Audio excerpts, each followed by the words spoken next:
We are recording and ready when you are.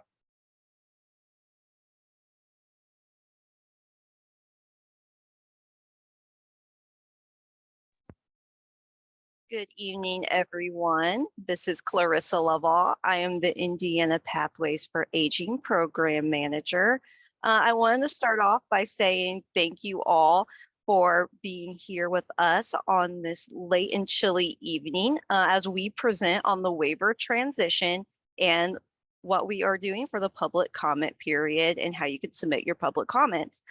Before we dive in, I want to really quick allow Holly to introduce herself as she will be assisting me in presenting today. Good evening, everyone. I'm Holly Wimsatt. I am the Director of the Bureau of Disability Services, and we are very glad that you are joining us tonight.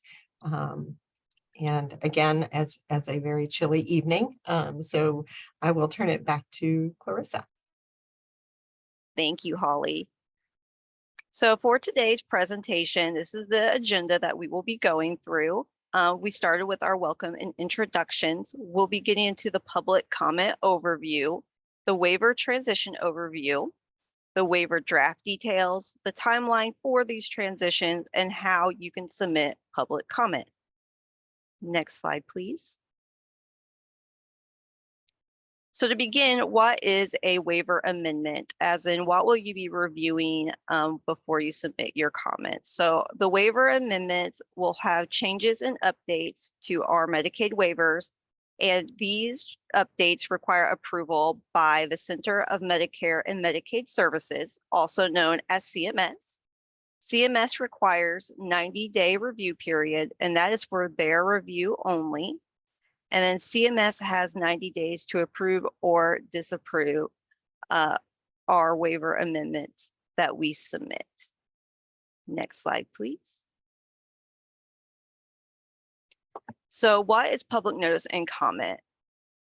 So the purpose of public notice is for us to propose rule, policy, or guidance and make sure that it is published and open to the public for you to see.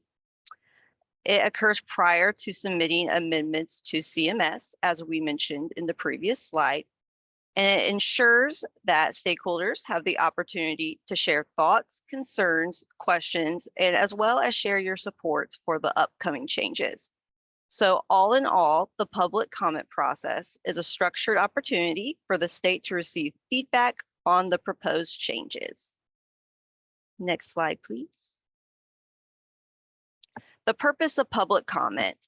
So not only is it required by federal law for us to hold a public comment period, and it also mandates that we have a 30-day notice that ensures timeliness. But although it is a federal requirement, it is valuable whenever we are developing services or implementing any changes that we hear the public's feedback in developing those proposals. And as part of the public comment period, the state will consider each comment submitted for review. And this gives us an opportunity to change areas of the proposed amendments prior to submitting for approval to CMS. This also allows the community to see what we are planning and for you to share both your support and, again, any concerns that you may have with any of our proposals. Next slide, please. So why should you take the time to provide public comment? So you are encouraged to ask questions, share concerns, or submit comments supporting proposed changes during the public comment period. The state's role in the public comment period is to listen and digest all feedback and consider what changes should be made as a result of the comments that we receive. These online sessions that we have scheduled are an effort to give you all a high-level information regarding the changes that we are proposing and receive input. If you have specific questions about the proposed changes, we will likely take that information into consideration. However, we may not answer your questions during these public comment sessions. We will be sharing with you later. Oh, sorry, go back. Thank you. We will be sharing with you later in this presentation how to submit comments to us during the public comment period. and where you can go for more information about the waiver changes planned for Indiana. And although we may not be openly answering questions in this meeting, everything that we receive will be made public. So your questions will be answered and posted for your review. And again, on the slide, it just states that why you should provide public comment is that it's the best way for our agency to hear your concerns and again, your support to assist in creating services that are meaningful and effective to the Hoosiers that we serve. And again, a summary of the feedback will be posted to the website after the amendment is complete. Next slide, please. And with this slide, I'll turn it over to Holly. Thank you. Thanks, Clarissa. So where do you find the waiver documents? Well, public notice is made available through a couple different methods or a few different methods. Electronic copies are posted on the FSSA web pages, and those web pages are on the slide here. I won't read those to you. The electronic copy is also posted in the Indiana Register. And then a paper copy of the amendments are available upon request at your local Division of Family Resources office or your local Bureau of Disability Services office. And that's formerly known as the Bureau of Developmental Disability Services, or BEADS offices. So again, electronic copies are available for your review, and paper copies are available upon request. Next slide, please. So the waiver documents are pretty sizable. So I want to spend a few minutes talking about where the changes are in the waiver amendments so that you can find those. So each waiver is posted separately for your review. Within each waiver, except for the pathways waiver, there is an introductory section. It's section 2, and it is titled The Purpose of Amendment. This section reflects the primary reasons for the proposed amendments at a summary level, and generally reflects the most substantive or significant changes being proposed. Now, this is not in the pathways waiver because it is a new waiver. This section is in those waiver amendments that we'll talk about in more detail shortly. There's also narrative or language changes within the various sections and appendices of each waiver. I want to stress these language changes do not necessarily mean policies and procedures within that waiver are changing, most notably with this particular set of amendments. There's numerous areas where language has been altered or changed to reflect existing processes that are already in place as part of the administration of these waivers. These changes were made in recognition that FSSA is operationally following the same procedures in several major areas of waiver operations. However, in the past, these existing procedures have been described differently across waivers because the waivers have been being written by 2 different divisions. So for the purposes of today and the virtual sessions and recordings that we have been conducting about these waiver amendments and the pathways waiver, we're going to be highlighting the significant changes in this set of amendments and not really focus on areas of language edits or minor alignments across the waiver documents. Next slide, please. Thank you, Holly, for that. So for the HCBS waiver transition, this slide goes over what is happening and what is the overall objective of this transition. So individuals age 60 and above enrolled in the Age and Disabled waiver will transition to the Indiana Pathways for Aging waiver program as announced in 2022. And as Holly mentioned on the previous slide, Pathways is our new waiver program, and it'll be a managed care program as well. And we will go into more details about that further in the presentation. The Age and Disabled waiver, there you go. The Age Disabled waiver for ages 59 and under will become the Health and Wellness waiver. The waiver services will remain aligned for both of these waivers. So I want to stress this again. So the waiver services will remain aligned for both of these waivers, pathways and health and wellness. Individuals who are identified to move to the Pathways for Aging program will be notified in writing, and this notification will be sent by the enrollment broker. So what is the overall objective? So the overall objective is to foster a positive and smooth experience for waiver recipients and providers by enhancing A&D and TBI waiver structure through the transition across divisions. By January 2024, and that is when we plan to submit our final waiver amendments. Next slide, please. So what is currently out for public comment? So all of the waivers that you see here posted on this slide are currently out for public comment. Later in the presentation, we will tell you where you can go to find these waivers. Actually, I believe Holly just stated that. But later we will tell you how you can provide public comment on each of these waivers. We also are going to provide a high-level overview of the changes that we are proposing with each of these waivers. Next slide. All right, so what is happening with the overall waiver transition? So we want to create a new waiver and administration of the A&D waiver ages 60 plus for the Indiana Pathways for Aging program with OMPP oversight. And we're going to transition oversight of the current A&D ages 59 and under and the TBI to DDRS.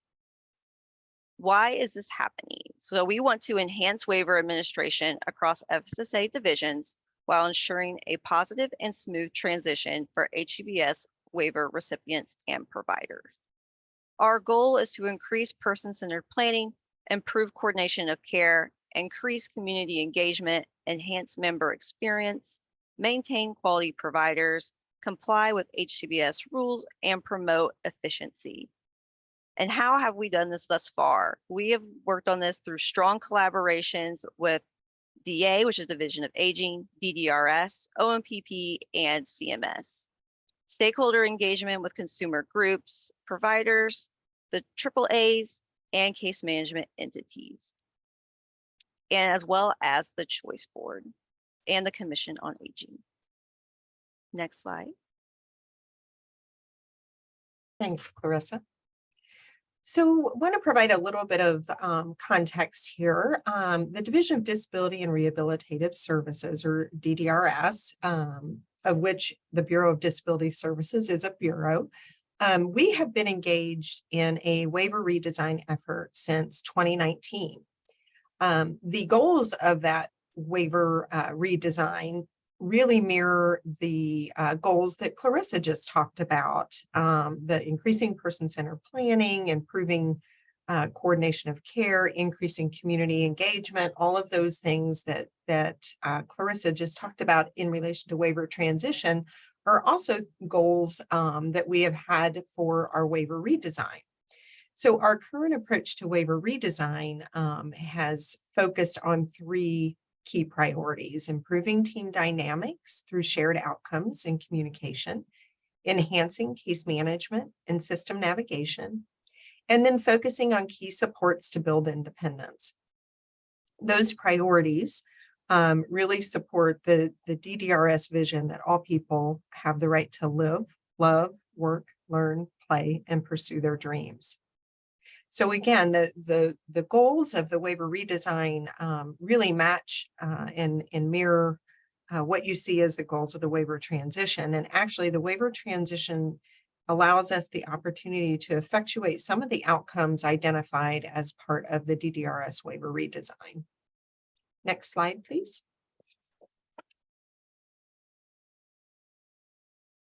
Today's current waiver structure across the Division of Aging and the Division of Disability and Rehabilitative Services is what you see captured on this slide. It also shows there's other programs under the Division of Aging that are non-waiver. That includes Choice, Older Americans Act programs, Aging Disability Resource Center Support, and Adult Protective Services. And then the Division of Aging currently administers and has oversight of the Aged and Disabled, or A&D waiver. You'll see here on this slide that the Aged and Disabled waiver is broken into two groups: the age 60 and over, with approximately 28,000 enrollees, and the ages 59 and under, approximately 11,000 enrollees. We've broken it out that way in order to help demonstrate how these groups will be impacted by the waiver transition. The Division of Aging also has oversight of the traumatic brain injury waiver. That's about 130 enrollees. And then today, the Division of Disability and Rehabilitative Services and the Bureau of Disability Services has oversight of the Community Integration and Habilitation waiver, or the CIH waiver, and we support about 9,000 enrollees, and the Family Supports waiver, where there are around 22,600 enrollees. Next slide.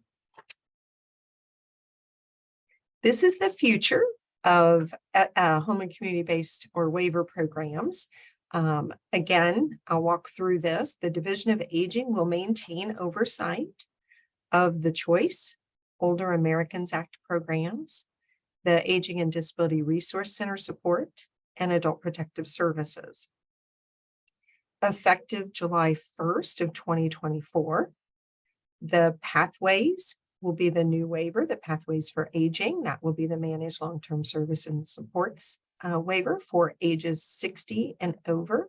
That's approximately 28,000 enrollees from the Aged and Disabled waiver. And that will be under the Office of Medicaid Policy and Planning, or OMPP's oversight.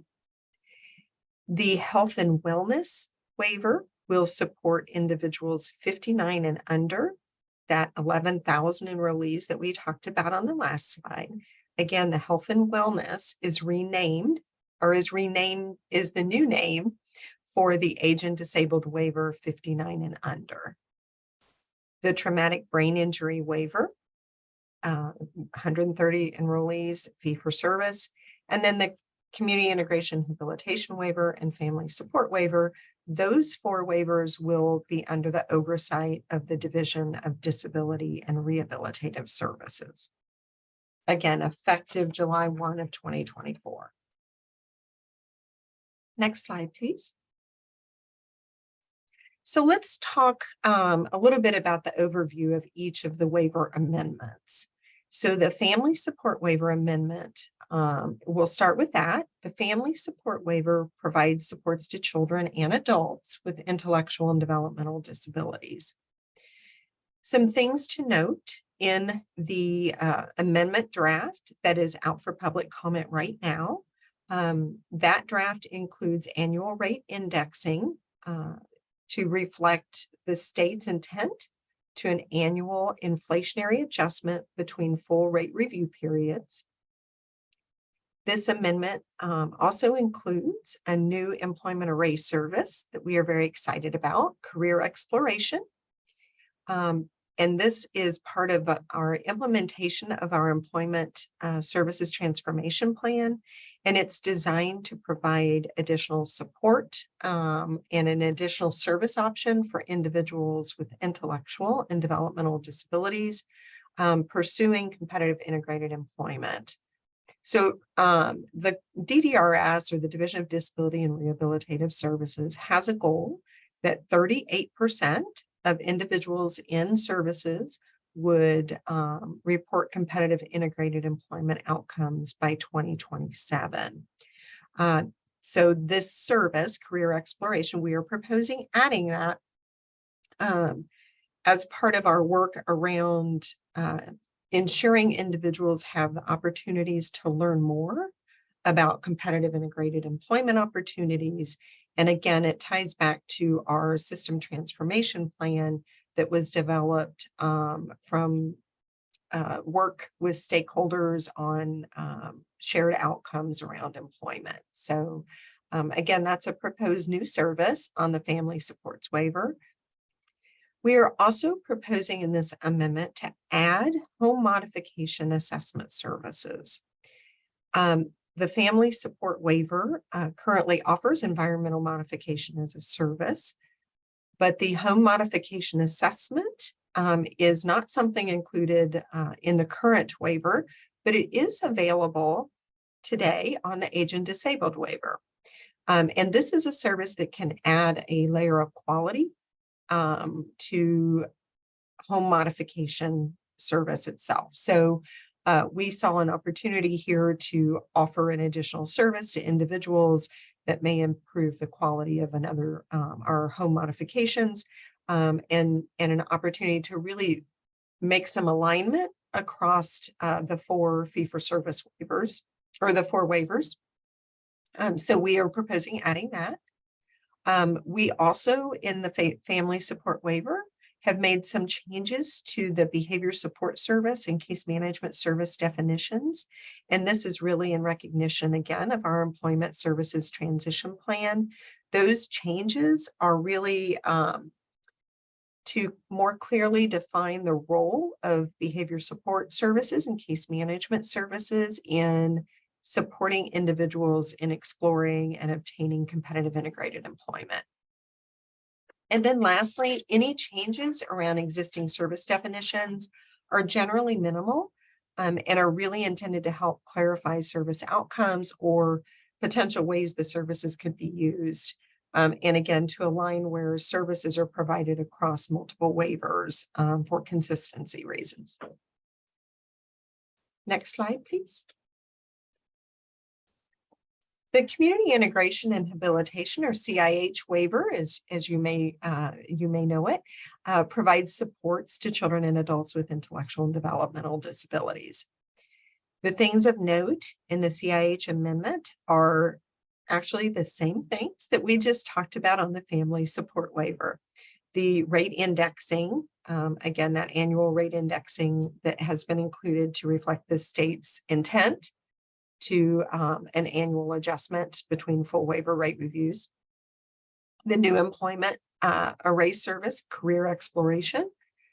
Again, that ties back to our employment systems transformation plan to ensure that individuals have the opportunity to explore and engage in competitive integrated employment. The addition of home modification assessment service. Again, this is offered on the age and disabled waiver today, and this was an opportunity to align across the waivers, for consistency reasons. The changes in the definitions for case management and behavior support services to more clearly define the role of those services in supporting individuals in exploring competitive integrated employment and obtaining and maintaining that employment. And then lastly, the changes around existing service definitions are minimal and really intended to clarify service outcomes or potential ways the services can be used. Next slide. So the TBI waiver amendment overview. So currently the traumatic brain injury waiver provides support for people who have experienced a traumatic brain injury. Things of note in the TBI amendment draft that's out for public comment. Again, that annual rate indexing is included to reflect our intent or the state's intent to an annual inflationary adjustment between full rate review periods. There are minor language changes that were made to align all 1915C waivers with matching language. You may remember we talked a little bit about different divisions have been writing these waivers. So we have taken this opportunity to match that language for consistency reasons. For the TBI waiver, this amendment also switches the waiver oversight from the Division of Aging to the Division of Disability and Rehabilitative Services. We also saw an opportunity here on the TBI waiver to add a service or propose adding a service that is currently available on the A&D waiver and the CIH waiver, but is not currently available on the TBI waiver, and that is structured family caregiving. This is a residential option currently not available to individuals on the TBI waiver that we are proposing adding as an option for individuals on the TBI waiver. We are also proposing adding the home modification assessment service that we talked about and are proposing to add to the family support waiver and the CIH waiver. We are adding a definition of legally responsible individual. And then again, as we've discussed, any changes around existing service definitions would be minimal, are intended to help clarify service outcomes and potential ways the services could be used, and to align where the services are provided across multiple waivers for consistency reasons. Next slide. And the health and wellness waiver that we anticipate most will refer to as the H&W waiver. Again, this is formerly or will be formerly the aged and disabled waiver for individuals 59 and under. So the health and wellness will provide support to children and adults age 59 and under who meet nursing facility level of care, which is the level of care required for the aged and disabled waiver. The things of note in the health and wellness amendment, again, includes that rate indexing that we've talked about. Some minor changes in the language, again, alignment changes to make sure that we're matching our language across our waivers. Switching the oversight of the health and wellness waiver from the Division of Aging to the Division of Disability and Rehabilitative Services. Changing the name to the health and wellness waiver. Changing the target population of this waiver to serve individuals age 0 to 59. Again, age 60 and above will be served through the Pathways for Aging waivers. Again, addition of a definition of legally responsible individual, and the existing, any changes around existing service definitions are minimal and are intended to help clarify outcomes, service outcomes, and potential ways that services could be used. Thank you, Turn it to Molly. Chris. So I want to use this time to talk a little bit more on the Indiana Pathways for Aging waiver, which again is our new waiver. So who will be served as part of the Indiana Pathways for Aging program? So it'll be for individuals who are 60 and over and who are eligible for Medicaid on the basis of age, blindness, or disability. Also those who qualify for both Medicare and Medicaid, and we refer to them as dually eligible, will also be included in the program. Or those who are receiving services on the age and disabled waiver. And as we previously stated, it would be for those 60 and above in age, and for those who are receiving services in a nursing facility. And I also want to note too that individuals who are currently in our Hoosier Care Connect Medicaid program who are 60 and above will transfer to the Indiana Pathways for Aging program come July 2024 when our program goes live. So things to note in the Pathways waiver draft. So the waiver is a 1915 BC combination. The 1915B waiver, this authorizes the managed care program. And the 1950C waiver provides the HCBS, which is currently available on the A and D waiver for those 60 and above in age. And HCBS refers to home and community-based services. The Pathways waiver also includes rate indexing, and the annual rate indexing is included to reflect the state's intent to an annual inflammatory adjustment between full rate review periods. We also include a maintenance of effort, so any changes around service definitions are minimal and do not affect services. So to the point made earlier, the services offered on the Pathways waiver and the health and wellness waiver align. They do not differ on what is currently offered on the aged and disabled waiver today. And then going on, so all enrollees are eligible to receive care coordination as part of the Pathways program. Enrollees who also have a nursing facility level of care can also receive service coordination as well as care coordination. And the MCEs will be administering the care coordination, and MCE refers to managed care entity, also known as a health plan. They will be coordinating the members' care for that care coordination piece. And then those receiving hospice services, when they become eligible for the Pathways program, and American Indians and Alaskan Natives, they have the option to opt in to the managed care portion of the Pathways program. So those who do not opt in to managed care will remain in traditional Medicaid, which is also known as Medicaid fee-for-service. These individuals will still receive all their Medicaid benefits, but will not have the managed care delivery system through the health plans. So they would not receive that care coordination piece. Service definitions, again, remain aligned with the current age and disabled waiver.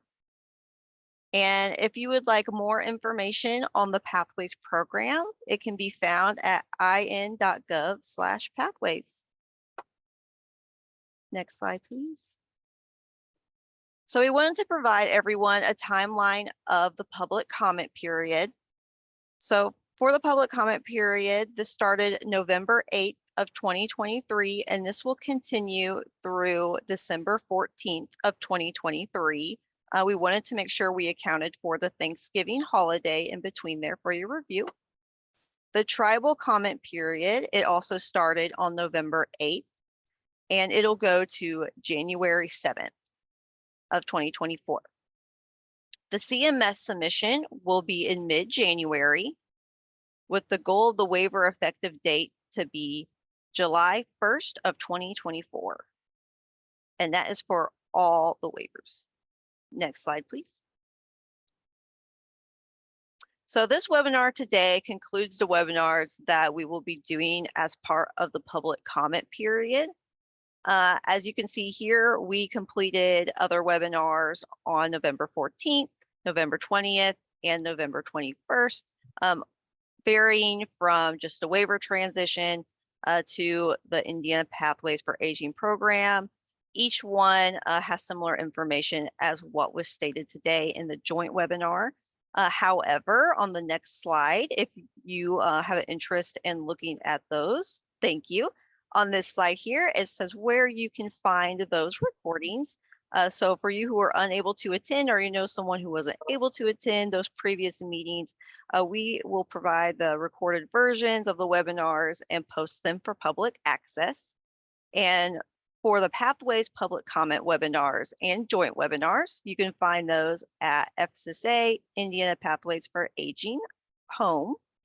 And then for the A&D transition to H&W, CIH, and FSW webinar and joint webinar, for the Division of Aging, you can find that at FSSA, Aging Home, Medicaid, HCBS. For the Bureau of Disability Services, you can find that at FSSA, DDRS, BDS, Waiver Redesign, in.gov. And for Division of Disabilities and Rehabilitative Services, you can find that at fssa.ddrs.ddrs draft policies for public comment, in.gov.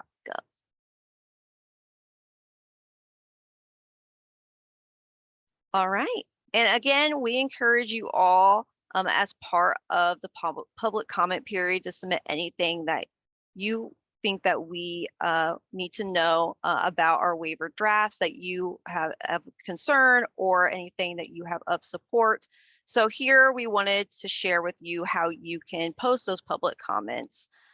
So for comments on the H&W, TBI, and FSW and CIH waivers, all those comments can be emailed to DDRS waiver notice comments at fssa.in.gov, or they can be mailed to FSSA, Division of Disabilities and Rehabilitative Services. And then the address is 402 West Washington Street, room West 453 PO Box 7083 at Indianapolis, Indiana 46027. And then if you have comments on the pathways waiver, you can email those to backhome.indiana@fssa.in.gov. You can also mail your comments to the Family and Social Services Administration, Office of Medicaid Policy and Planning. And the address is also 402 West Washington Street, West 374, Indianapolis, Indiana 46027. So again, we encourage you all to ask questions, share concerns, or submit comments supporting the proposed changes during the public comment period. And that concludes our presentation, and I'll turn it back over to Holly to see if she has any additional comments or remarks before we close for today. Holly. Thank you, Clarissa. Just another thank you to everyone who joined us today. As Clarissa has said, your feedback is valuable and we want to hear that. So please, send in public comment, share with others where to find the information and offer public comment. Again, it's valuable. It is, and we appreciate your time and your effort in joining us today and offering any kind of input you may have. Thank you, everyone. Have a great evening.